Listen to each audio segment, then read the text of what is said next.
हीरा उगलेगी त्योंथर तहसील की 3 गांव की जमीन डायमंड ब्लॉक की दौड़ में किया गया शामिल। बड़ी बड़ी कंपनियां आजमाएंगी अपने भाग्य। त्योंथर तहसील क्षेत्र के 3 गांवों सोहागी, पुरवा और मझगावा को प्रशासन के द्वारा डायमंड ब्लॉक चिन्हित किया गया है, जिसके लिए 10 मई से ई टेंडर शुरू किया जाएगा तथा बड़ी बड़ी कंपनियों के द्वारा क्षेत्र के चिन्हित हुए तीनों गांव में हीरे की तलाश की जाएगी। बताया जा रहा है कि तकरीबन 1 वर्ष पूर्व रीवा में हीरे की तलाश करते हुए सर्वे कराया गया था कि किन स्थानों पर हीरे की संभावना हो सकती है, जिसमें अब उस सर्वे के आधार पर जिले के सोहागी, मझगमा और पुरवा गांव को चिन्हित किया गया है। मेरे देश की धरती सोना उगले उगले हीरे मोती वर्ष 1967 में रिलीज हुई मनोज कुमार अभिनीत फिल्म उपकार के इस गीत ने देश की माटी का जो बखान किया है, उससे हम समझ सकते हैं कि हमारी देश की मिट्टी सोने से कम नहीं।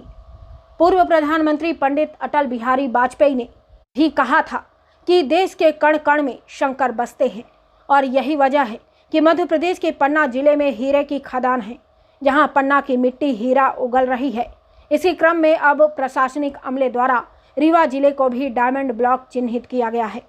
जिसके तहत रीवा के त्योंथर तहसील क्षेत्र के 3 गांव सोहागी, मझगवा और पुरवा को डायमंड ब्लॉक चिन्हित किया गया है,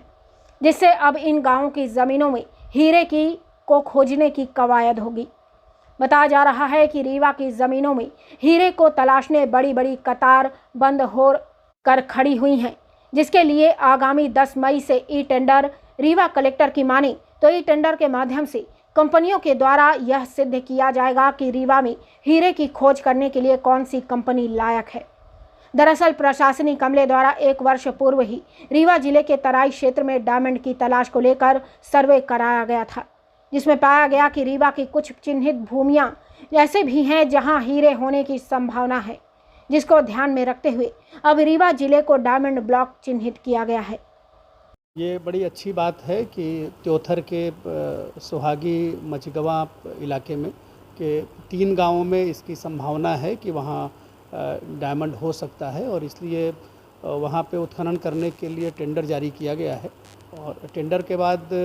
जो भी कंपनियाँ इसमें आएंगी, उसके बाद फिर इसमें अग्रिम कार्रवाई होगी। हम लोग